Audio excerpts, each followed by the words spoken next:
Ang programang ito ay rated SPG. Striktong patnubay at gabay ng magulang ang kailangan. Maaaring may masiselang tema, lengguwahe, karahasan, sexual, horror o droga na hindi angkop. Carlos, bumalik na lang tayo sa bahay natin. Gusto ko na talaga mawala yung trauma ko.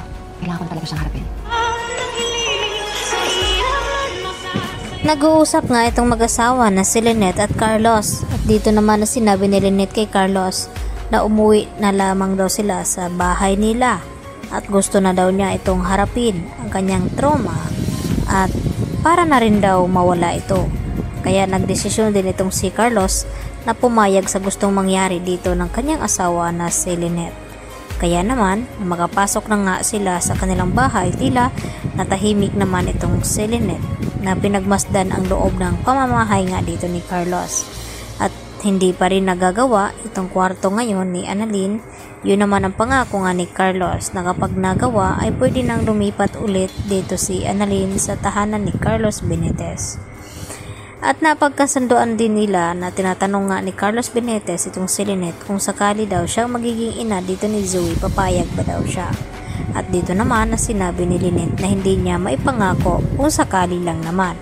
At dito rin na kadagdagan na tanong ni Carlos na kung sakaling siya daw ang nagiging ama dito ni Zoe, matatanggap nga ba daw dito ni Lynette? At ang sagot naman ni Lynette na ibang usapin na yon, siguradong magkaproblema daw silang dalawa ni Carlos dahil kung bakit nagawa daw ilihim ni Carlos sa kanya. Kaya tila natahimik naman itong si Carlos Benitez nang sabihin niya dito kay Lynette ang mga iyon. Samantala, pilit na pinapasama ni Moira itong si Zoe upang marinig nga itong mga sasabihin ng lawyer ng matanda kung kanino nga ipamana itong mga ari-arian. At nakakasigurado naman daw itong si Moira na ang makakakuha nun ay walang iba kundi itong si Zoe dahil ito lamang daw ang nag-iisang apo na tunay dito ni Don Pepe. At walang ang kalam-alam itong si Moira na sa US pa lamang ay nakilala na nga ni Don Pepe itong kanyang isa pang apo na si Justin na anak nga dito ni Giselle. At nakigulat din ni Moira nang marinig mula kay attorney na tinanggal na nga dito ni Don Pepe itong si Zoe bilang pamamanahan ng kanyang mga ari-arian. At ang nakakuha nga ay walang iba kundi itong si Annalyn at itong si Justin. At dito naman ay ipagtatanggol daw ni Moira ang karapatan ng kanyang anak dahil hindi daw pwedeng madihado ito. Dahil si Zoe lamang daw ang legitimate na anak ni RJ dahil wala pang alam ang mga ito.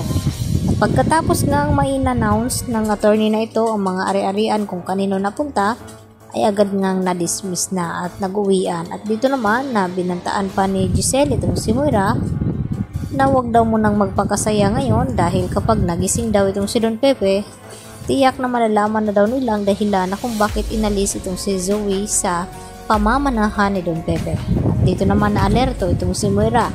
Kaya agad din na lumabas itong si Moira upang tawagan nga itong kanyang anak na si Zoe na kinakailangan daw mag-impake nito at umalis sila at magpakalayo-layo bago pa magising itong si Tanda at masabi sa kanila ni Giselle at RJ na may kinalaman nga itong si Zoe sa nangyaring aksidente at itong si Moira.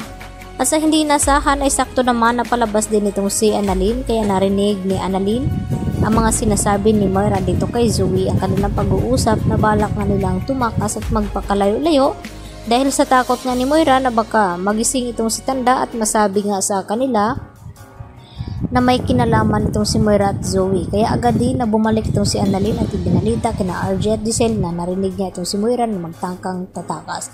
Yan lang po at marami pong salamat.